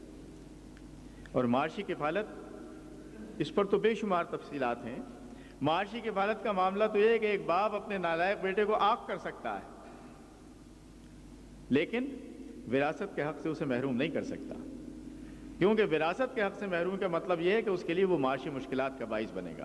باپ بیٹے سے بولنا بند کر سکتا ہے، اس کا مقاطعہ کر سکتا ہے، اسے گھر سے نکال سکتا ہے، سب کچھ کر سکتا ہے زندگی بھر، لیکن جو اس بیٹے کا اس کے مال میں حق ہے اسے سلب کرنے کا باپ کو کوئی اختیار نہیں۔ اتنی سختی کے ساتھ اللہ تعالیٰ نے ان معاشی حقوق کی حفاظت کی ہے۔ میری ان گزارشات کا مقصد صرف یہ تھا کہ ذرا سا دوسرے کاموں کے ساتھ ساتھ یہ بھی دیکھنا شروع کیجئے کہ آپ کے مسلمان بھائی جہاں بھی ہیں، جس حال میں بھی ہیں، اور پڑوس سے اس کا آغاز کیجئے، اور مسلمانوں کو معاشی طور پر اور معاشرتی طور پر اوپر اٹھانے کی کوشش کیجئے۔ آپ یقین جانیے کہ آپ 10 خرچ کریں گے، اللہ تعالیٰ 10 گنا اسی دنیا میں آپ کو دے گا۔ کوئی تجربہ تو کر کے دیکھے، کوئی محروم نہیں ہوتا۔ ہمارا تو ذاتی تجربہ ہے یہ کہ آپ دیے چلے جائیے اور اللہ تعالیٰ کے خزانے جو ہیں وہ آپ کی طرف ایسا رخ کرتے ہیں کہ کبھی کوئی کمی نہیں آتی، اور جب آپ روک لیتے ہیں تو وہاں بھی معاملہ رک جاتا ہے۔ تو اس لیے میں نے ایک بالکل سیاسی، بین الاقوامی، کشمیر کے مسائل، بھارت کے مسائل، پاکستان کے ان سب سے ہٹ کر آپ سے ایک ایسی بات کہنے کی کوشش کی ہے کہ جس پر اسلامی معاشرے کے اندر ایک استحکام اور اتحاد کی صورت پیدا ہوتی ہے، مسلمان ایک دوسرے کے معاون بنتے ہیں، ایک دوسرے سے ان کے دلوں میں محبت پیدا ہوتی ہے، اور ہمارے درمیان جو یہ انتشار کی کیفیت ہے اور افراتفری کی کیفیت ہے یہ دور ہوتی ہے، اور مسلمان ایک دوسرے کا بازو پکڑ کر اتنے آج بھی توانا و طاقتور ہو سکتے ہیں کہ وہ کفار و مشرکین کا ڈٹ کر مقابلہ کر سکیں، بشرطے کہ ہم اپنے وسائل کو انفرادی ہوں یا اجتماعی ہوں یا ریاستی ہوں، ہم ان وسائل کو استعمال کر کے اپنے پسماندہ مسلمانوں کو آگے لانے کی کوشش کریں۔ اللہ تعالیٰ مجھے اور آپ کو اس بات کی توفیق عطا فرمائے کہ جو کچھ اس نے ہمیں عطا کیا ہے ہم ایثار سے کام لے کر اور آخرت کی زندگی کو ذہن میں رکھتے ہوئے اور خالصتاً اللہ تعالیٰ کی رضا جوئی کی خاطر اپنے نادار بھائیوں کی طرف توجہ کر سکیں، اور ہم انہیں مصائب سے اور مشکلات سے نجات دلا سکیں، اور ہم انہیں زندگی کی بنیادی ضرورتیں فراہم کرنے میں بھی کوئی کردار ادا کر سکیں۔ وآخر الدعوانا ان الحمدللہ رب العالمین۔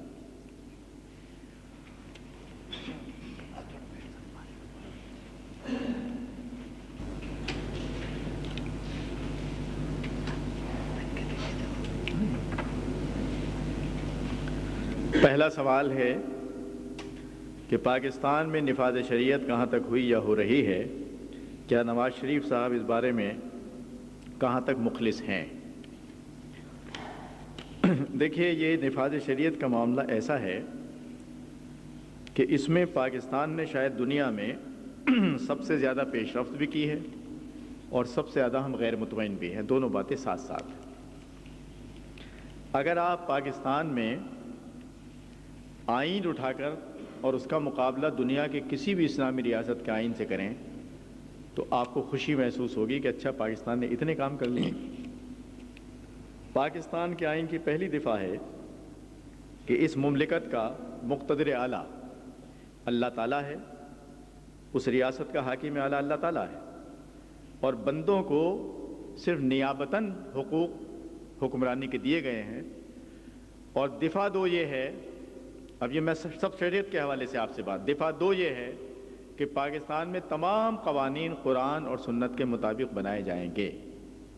آئین کی تیسری دفعہ یہ ہے، جسے 2 الف کہتے ہیں ہم، کہ قرارداد مقاصد پاکستان آئین کا حصہ ہے، جس میں پورا ایک منصوبہ ہے کہ زندگی کے اندر معیشت کو، لیبر کو، تعلیم کو، ہر چیز کو ہم صبغت اللہ کے رنگ میں، اللہ تعالیٰ کے رنگ میں کیسے رنگیں گے، اس کی ایک پوری اسکیم موجود ہے۔ پھر اس کے لیے پاکستان میں کچھ ادارے قائم ہوتے ہیں۔ ایک ادارہ قائم ہوتا ہے اسلامی نظریاتی کونسل کے نام سے، جس کا کام یہ ہے کہ جو قانون شریعت اسلامی کے مطابق نہ ہو وہ اس کا جائزہ لے کر اور حکومت کو بتائے کہ اس میں یہ نقص ہے، یہ خرابی ہے اور اب اس کو دور کیا جائے۔ پھر پاکستان میں ایک وفاقی شرعی عدالت بنتی ہے کہ جس عدالت کا یہ کام ہے کہ وہ یہ بتائے جو قانون بھی قرآن اور سنت کے مطابق نہیں ہے، وہ عدالت کسی شہری کی درخواست پر یا از خود، جسے ہم سیوموٹو کہتے ہیں، از خود کسی بھی قانون کو لے کر اور حکومت کو یہ بتا سکتی ہے کہ یہ قانون خلاف سنت ہے یا خلاف قرآن ہے، اسے تبدیل کرنے کی ضرورت ہے۔ پھر اسی کے اندر ایک اپیلیٹ کورٹ ہم قائم کرتے ہیں سپریم کورٹ کے سطح پر کہ اگر وفاقی شرعی عدالت کے فیصلے میں کسی کو قرآن و سنت کے مطابق کوئی نقص نظر آئے تو پھر وہ وفاقی شرعی عدالت سے اوپر ایک عدالت ہے سپریم کورٹ کے اندر، سپریم شریعت اپیلیٹ بینچ، اس کے پاس چلی جائے اور اس کے اندر اس مسئلے کو پیش کر کے وہاں سے فیصلہ لیا جائے۔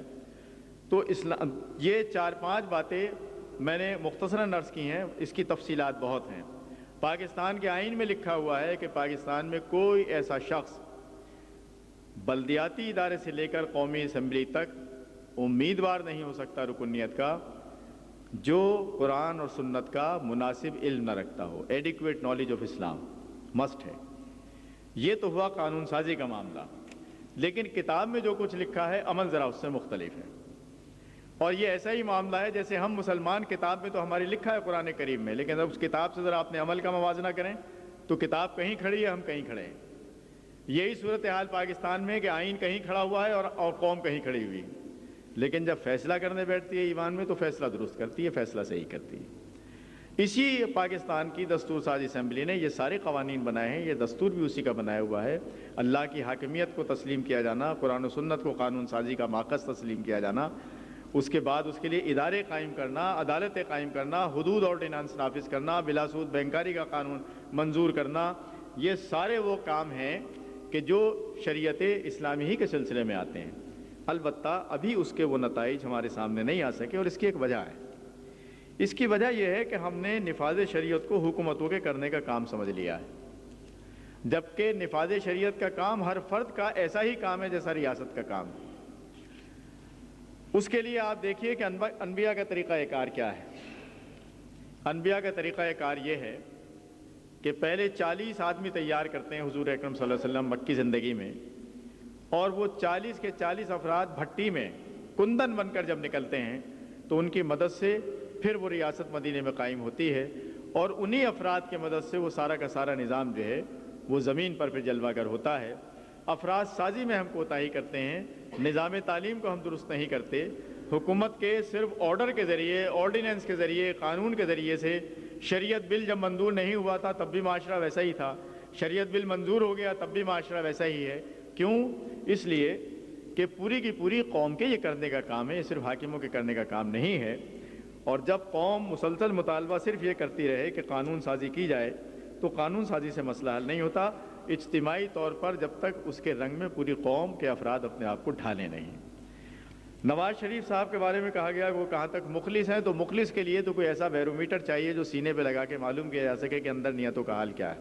یہ بڑا مشکل کام، اور میں سوال کرنے والے صاحب سے، ان کا اس میں نام نہیں ہے، میں ایک واقعہ انہیں حضرت عمر رضی اللہ تعالیٰ عنہ کا سناتا ہوں کہ انہوں نے ایک مرتبہ حکام سے خطاب کرتے ہوئے جو ایک مسجد میں جمع تھے، ان سے کہا کہ لوگوں، جب تک نبی اکرم صلی اللہ علیہ وسلم ہمارے درمیان موجود تھے تو ہمیں ایک سہولت حاصل تھی کہ سینوں کا حال ہم پر کھول دیا جاتا تھا۔ جیسے عبداللہ بن ابی کا نفاق کھول دیا گیا حضور اکرم صلی اللہ علیہ وسلم پر، یا مسلمان اور یہودی کا مقدمہ تھا اور حضور ایک فیصلہ کرنے والے تھے، وہی کے ذریعے بتایا گیا کہ اصل معاملہ کیا ہے؟ تو آپ نے کہا کہ جب تک حضور ہمارے درمیان موجود تھے تو تمہارے سینوں کا حال وہی کے ذریعے ہم پر کھول دیا جاتا تھا۔ حضور تشریف لے جا چکے، اب میرے پاس تمہارے سینوں کے اندر جھانکنے کا کوئی میرے پاس ذریعہ نہیں ہے۔ اب میں صرف تمہارے ظاہر پر فیصلہ کروں گا، اگر تمہارا ظاہر اچھا ہوگا تو اسی کے لحاظ سے معاملہ کروں گا، اور اگر تمہارا ظاہر خراب ہوگا تو اسی کے لحاظ سے معاملہ کیا جائے گا۔ رہا نیتوں کا معاملہ تو یہ اب تم جانو اور تمہارا رب جانے۔ تو اس لیے جو ہم نیتوں کو ٹٹولتے ہیں اندر سے، اس سے ہٹ کر صرف یہ دیکھا جائے کہ ایک آدمی کا طرز عمل کیا ہے۔ اگر طرز عمل یہ گواہی دے رہا ہے کہ وہ کسی صحیح راستے پہ چل رہا ہے تو اتنی بات کافی ہے، نیتوں کو ٹٹولنے کا ہمارے پاس کوئی ذریعہ نہیں ہے۔ نواز شریف صاحب چاہتے ہیں، میرے خیال میں وہ چاہتے بھی ہیں اور ان کے راستے میں کچھ مشکلات بھی ہیں۔ مثال کے طور پر میں ایک تازہ واقعے کے حوالے سے عرض کرتا ہوں کہ وفاقی شرعی عدالت نے فیصلہ کیا ہے کہ سود مکمل طور پر ختم کیا جائے خلاف اسلام۔ فیصلہ بالکل درست ہے، کوئی کلام نہیں ہے اس میں، کون مسلمان ہے جو اس سے اختلاف کرے گا؟ لیکن حکومت کا وزیر خزانہ کہتا ہے کہ ہم سپریم کورٹ میں جا رہے ہیں اس کو چیلنج کرنے کے لیے۔ تو اب بیانات آ رہے ہیں کہ تم سود کے حرام ہونے، کیا آپ سپریم کورٹ سے اس کو جائز قرار دلواؤ گے؟ معاملہ یوں نہیں ہے اتنا آسان سا۔ معاملہ یہ ہے کہ آج کی معاشی دنیا میں جس میں ہم رہ رہے ہیں اس میں ہمارے کچھ انٹرنیشنل کمٹمنٹس ہیں۔ ہم نے جو IMF سے، ورلڈ بینک سے اور دنیا کے دوسرے ممالک سے قرضے لیے ہوئے ہیں، اور وہ تمام قرضے مختلف پروجیکٹس میں لگے ہوئے ہیں، ان تمام قرضوں پر ہم نے ایگریمنٹ کیا ہوا ہے کہ ہم اتنا انٹرسٹ آپ کو دیں گے، ہم اسے ختم نہیں کر سکتے، ہمارا کمٹمنٹ ہے ان کے ساتھ۔ یہ تدریجی معاملہ ہے، تدریج کے ساتھ ہم اس کو اس طرح حل کرتے چلے جائیں گے کہ ہم سود سے چھٹکارا پا سکیں۔ تو بین الاقوامی جو ہمارے کمٹمنٹس ہیں، جو ایگریمنٹس ہیں، ان سے ہم نہیں پھر سکتے، اس لیے کہ ہم نے جو معاہدات کیے ہیں ان معاہدات کی تکمیل بھی قرآن کی روح سے اس لیے ضروری ہے کہ جب آپ کسی کے ساتھ کوئی معاہدہ کر لیں تو اس معاہدے کی شرائط کو پورا کرنا آپ کے لیے لازم۔ جیسے حضور نے مکے کے لوگوں سے ایک معاہدہ کیا، اور معاہدہ کرنے کے بعد آپ نے دیکھا کہ آپ ہی کے ایک صحابی کو انہوں نے گرفتار کر لیا اور پکڑ لیا، اور پھر صحابہ کرام نے کہا کہ یہ کیسا معاہدہ ہے جس میں ہم نے چھڑا بھی نہیں سکتے؟ تو آپ نے کہا معاہدے کی شرائط ایسی ہے، ہم کچھ نہیں کر سکتے۔ تو اس میں معاملہ یہ ہے کہ سود کی ساری کراہت کے باوجود ہمیں رفتہ رفتہ رفتہ رفتہ اس کا متبادل نظام بھی لانا ہے، اور متبادل نظام سوئچ دبانے کے ساتھ ہی نہیں آ سکتا۔ یہ مسلم ماہرین معیشت کا ایک امتحان ہے۔ ان سے جب ہم بات کرتے ہیں وہ کہتے ہیں کہ ہم کوئی 90-95% تک اپنا کام مکمل کر چکے ہیں، ابھی چند مشکلات ہمارے درمیان موجود ہیں جسے ہم رفع نہیں کر سکے۔ تو جب تک ہم ایک متبادل نظام اس کی جگہ نہ لے آئیں، ہمیں سود پر اسی حکم کا اطلاق کرنا پڑے گا بعض علماء کرام کے نزدیک کہ جو حالت اضطرار کا ہے، کہ حالت اضطرار میں اگر شراب اور خنزیر کا گوشت حلال کر دیا جاتا ہے اس وقت تک کے لیے جب تک وہ ناگزیر ہے، اور اس سے بچنے کی پوری کوشش فوری طور پر کی جائے۔ اسی طرح سود کا مسئلہ یہ کہ ہم بین الاقوامی کمٹمنٹس کی وجہ سے اسے ایک دم سے ایبالش نہیں کر سکتے، بلکہ ہم رفتہ رفتہ اسے ایبالش کریں گے۔ اتنی سی بات ہے، اور یہ بات نواز شریف صاحب خود بھی ماہرین معیشت کے سامنے بیان کر چکے ہیں۔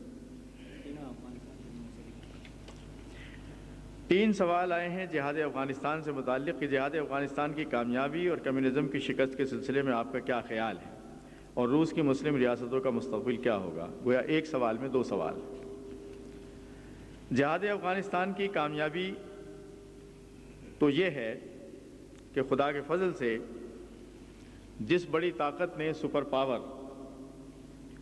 سمجھ کر اپنے آپ کو اور اپنے ایک پڑوسی کو بہت ہی پسماندہ، غریب، نہتہ سمجھ کر اس پر حملہ کیا تھا، آج صورتحال یہ کہ وہ افغانستان تو اپنی جگہ جیسا تھا ویسا ہی موجود ہے، لیکن اس حملہ آور طاقت کے پرخچے اڑ گئے ہیں، اور آج اس تیزی کے ساتھ وہ اس ریاست کے اجزاء بکھرتے چلے جا رہے ہیں۔ جیسے آپ بند مٹھی میں ریت لے لیں تو اس کے اجزاء بکھرتے چلے جاتے ہیں، کوئی چیز مٹھی میں باقی نہیں رہتی۔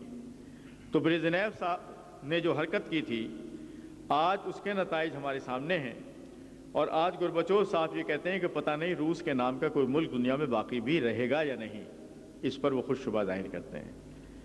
آپ 1 منٹ کے لیے غور کیجئے کہ اگر روس افغانستان پر حملہ نہ کرتا تو کیا یہ سارے نتائج جو آج اس کو بھگتنے پڑ رہے ہیں کبھی اس کے حصے میں آتے؟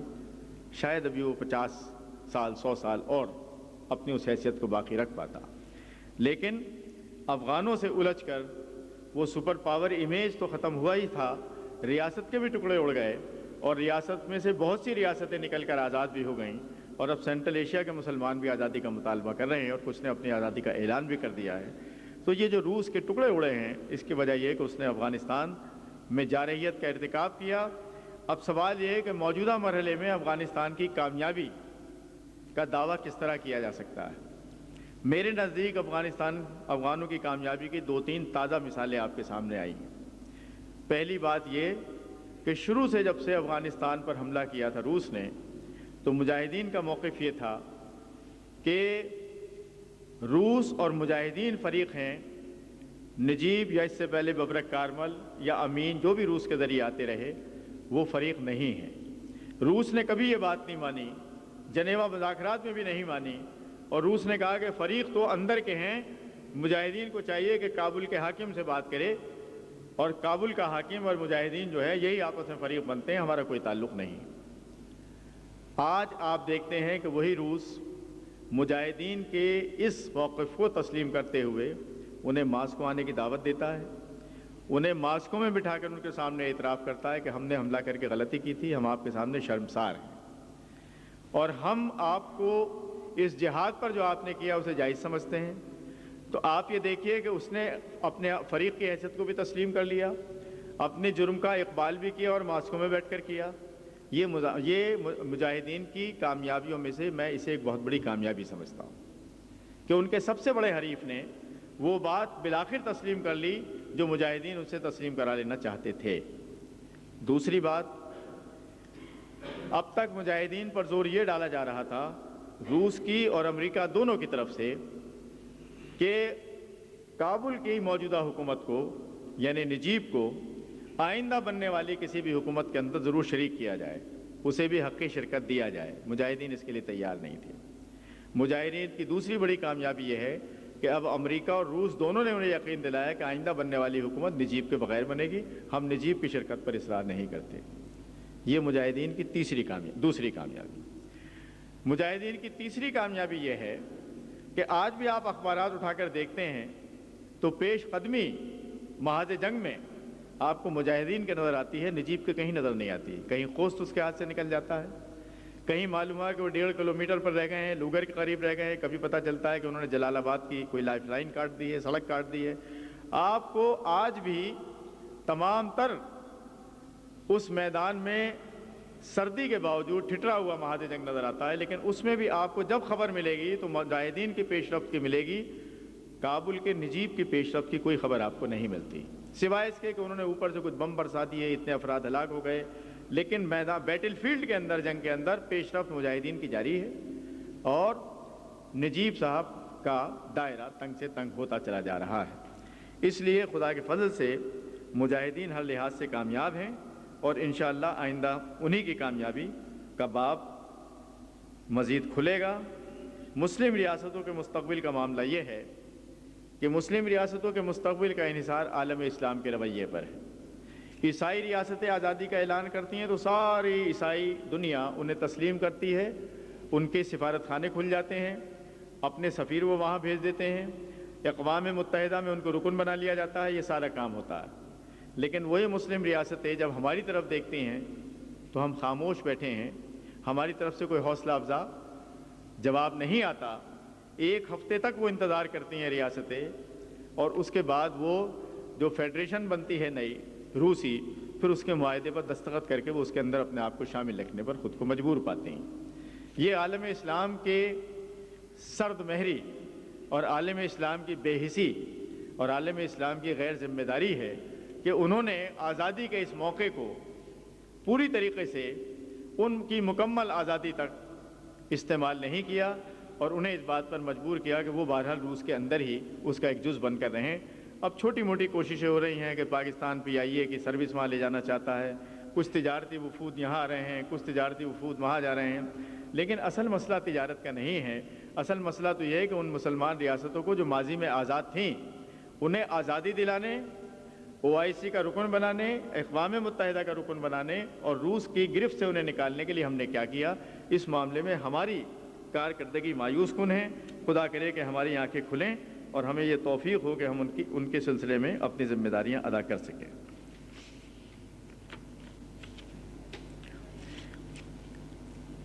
کمیونزم کی شکست کے بعد اسلام کے احیاء کے لیے کیا ماحول سازگار ہے اور اس وقت مسلمانوں کی کیا ذمہ داریاں؟ دیکھیے، اسلام کے لیے تو آج کی دنیا میں جیسا سازگار ماحول ہے شاید ہی کبھی اس سے بہتر ماحول پیدا ہوا ہو۔ اس کی وجہ یہ ہے کہ حضرت آدم سے لے کر آج تک دنیا نے جتنا بھی سفر طے کیا ہے، دنیا کبھی فکر سے اور عقیدے سے خالی نہیں رہی۔ کوئی نہ کوئی فکر، کوئی نہ کوئی عقیدہ، کوئی نہ کوئی تصور دنیا کے لوگوں پر مسلط رہا ہے۔ آج کیفیت یہ ہے کہ کمیونزم جو بہت بڑا چیلنج بن کر ابھرا تھا، وہ اپنے ہی وطن کے اندر خش و خاشاک کی طرح اٹھ گیا ہے، بیٹھ گیا ہے، اور مغرب کا سرمایہ دارانہ نظام خود کوئی عقیدہ اپنے پیچھے نہیں رکھتا، بس ایکسپلائٹیشن کا ایک نظام ہے، لیکن اس کے پاس کوئی چیز دنیا کو پیش کرنے کے لیے نہیں ہے کہ کیا فکر وہ دنیا کو پیش کرے۔ آج یہ چیز صرف اور صرف اسلام کے پاس ہے، اور اسی لیے دنیا بھر کی طاقتیں اسلامی دنیا کو پامال کرنے، کچلنے، اپنی گرفت میں لانے اور ان کے خلاف سازشوں کا جال بننے کے لیے سرگرم ہیں، کیونکہ انہیں معلوم ہے کہ مسلمانوں کے پاس ایک فکر ہے اور ہمارے پاس اس طرح کی کوئی فکر نہیں ہے جو انسان کے ذہن کو اپیل کر سکے۔ دنیا قلاش ہے، دنیا کے پاس کوئی عقیدہ اور کوئی فکر نہیں ہے، جبکہ اسلام نے اتنے عرصے کے بعد آج کی دنیا میں اپنی طاقت کا لوہا منوایا ہے۔ حیرت سے لوگ پوچھتے ہیں کہ یہ کشمیری کس بنیاد پر لڑ رہے ہیں، کہاں بھارت کہاں کشمیر؟ جب وہ اس کی تہ میں سے نکالتے ہیں کہ کیا چیز ہے تو پتہ چلتا ہے کہ یہ اسلام کی قوت ہے، انہیں لڑا رہی ہے، نہ بندوق کی قوت ہے نہ کوئی اور قوت ہے۔ یہ اسلام ہے جو اب بھی اپنی طاقت کو منوا رہا ہے۔ یہ اسلام کبھی اپنا مظاہرہ ایران میں کرتا ہے، کبھی اپنی قوت کا مظاہرہ افغانستان میں کرتا ہے، کبھی اپنی قوت کا مظاہرہ کشمیر میں کرتا ہے، اور کبھی اپنی قوت کا مظاہرہ ننھے 8-10 سال کے بچوں کی انگلیوں میں دبی ہوئی کنکریوں کی صورت میں کرتا ہے۔ جس طرح ابابیل کی کنکریاں ابرہہ کے ہاتھی پر برسی تھی، اس طرح فلسطین کے بچے کلاشنکوف لیے ہوئے اور بڑے جدید ترین ہتھیار لیے ہوئے اسرائیلی سپاہی آتے ہیں، اور وہ یہ جانتے ہوئے کہ ہمارا ان کا کوئی مقابلہ نہیں، لیکن اظہار بیزاری اور اظہار نفرت کے لیے کنکریاں اٹھا کر ان کی طرف پھینکتے ہیں۔ تو یہ اسلام کی قوت کا جو مظاہرہ ہو رہا ہے، اس کا مطلب یہ کہ اسلام کے اندر ریزسٹنس کی، مقابلے کی قوت تو ہے، لیکن بات پھر وہیں آ جاتی ہے جو میں اس سے پہلے سورہ الحدید کی تفسیر کے سلسلے میں یہاں بیان کر چکا ہوں کہ آج کی دنیا میں زندہ رہنے کے لیے جب تک فولاد کی اور سائنس کی قوت مسلمانوں کے پاس نہیں ہوگی، مسلمان اگر محلاتی تعمیر کرتے رہے اور لمبی لمبی گاڑیوں میں سفر کرتے رہے، لیکن گاڑی میں سفر کرنے والے سائیکل نہ بنا سکے اور سلائی کی سوئی نہ بنا سکے اور ایک گھڑی کی چین کی کڑی بھی ان سے نہ بن سکی، تو یہ سب چیزیں جو ہیں یہ انہیں طاقت دینے والی نہیں ہیں، یہ تو ان کے وسائل کو کنزیوم کر لینے والی، نگل لینے والی ہیں۔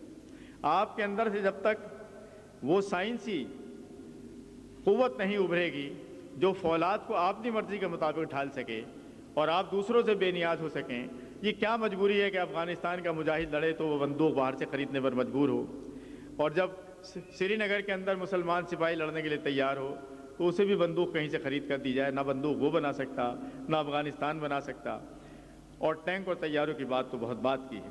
تو سچی بات یہ ہے کہ فکری لحاظ سے تو مسلمان آج سب سے زیادہ بلند مقام پر ہیں، لیکن ہم اثر علوم کے معاملے میں وہ سب سے پسماندہ ہیں۔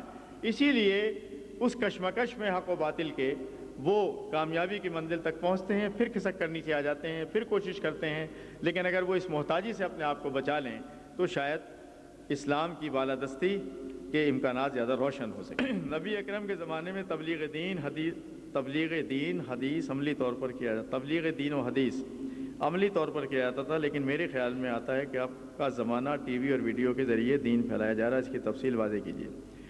بات یہ ہے کہ یہ جو ریڈیو ہے یا ٹی وی ہے یا یہ مائک ہے جس کے ذریعے میری آواز آپ تک، یہ تو آلات ہیں۔ اصل مسئلہ یہ ہے کہ آلات کو ہم اپنے پروگرام کے تابع کرتے ہیں یا دوسروں کے پروگرام کو اپنے اوپر مسلط کرنے کے لیے انہیں استعمال کرتے ہیں۔ نہ ریڈیو میں کوئی خرابی ہے، نہ ٹی وی میں کوئی خرابی ہے، نہ اس مائک میں کوئی خرابی ہے۔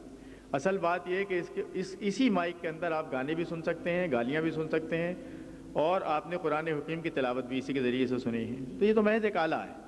اصل چیز یہ ہے کہ ہم انہیں کن مقاصد کے لیے استعمال کرتے ہیں۔ اگر ہم اپنے پاکیزہ مقاصد کے تابع کر لیں تو ان آلات میں بجائے خود کوئی خرابی نہیں ہے، اور سائنسی دنیا بھی بہت سے آلات آپ کو مزید مہیا کرے گی۔ کیا یہ صحیح ہے کہ مسجدوں میں فوٹو کیمرہ گھمانا؟ مسجد عبادت گاہ ہے، مسجد کوئی شوٹنگ کی جگہ نہیں ہے۔ آپ کا جواب آئے گا کہ فوٹو کیمرہ لے کر ریکارڈ کرنا کوئی شوٹنگ نہیں، ایک دین پھیلانے کا ذریعہ ہے۔ اگر آپ اس ذریعے کو استعمال کرنے کے بجائے، میرا خیال ہے یہ اسی طرح کا سوال ہے، اگر اس کے اندر ایک کیسٹ ریکارڈ ہو رہا ہے اور یہی کیسٹ جو باتیں میں نے آپ سے کہی ہیں اور انفاق فی سبیل اللہ کی بات کہی ہے، اگر اسی کیسٹ کے ذریعے یہ دہلی میں یا کہیں اور یا آپ کے اسی شہر کے مختلف علاقوں میں سنا جائے تو مجھے بتائیے کہ اس کے اندر قباحت کیا ہے۔ میں سمجھتا ہوں کہ ہمیں ذرا سا اس معاملے میں اپنے ذہن کو وسعت دینی چاہیے۔ اصل مقصد یہ ہے کہ کس شے کو ہم کس کام کے لیے استعمال کر رہے ہیں۔ اگر اس کا استعمال خیر کو پھیلانے کا ذریعہ ہے، سیدھی دو جملے ہیں جس میں سارے ذرائع ابلاغ کی پالیسی کو قرآن حکیم نے بیان کر دیا ہے، امر بالمعروف اور نہی عن المنکر۔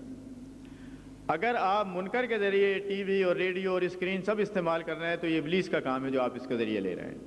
لیکن اس کے ذریعے اگر آپ قرآن حکیم کی تلاوت کو، اس کے مفہوم کو، اس کے پیغامات کو پہنچانے کے لیے استعمال کر رہے ہیں، اس کے اندر کوئی خرابی میں محسوس نہیں کرتا، اور نہ اس کے اندر کوئی ایسی قباحت ہے جس پر کوئی فکر مندی کا اظہار کیا جائے۔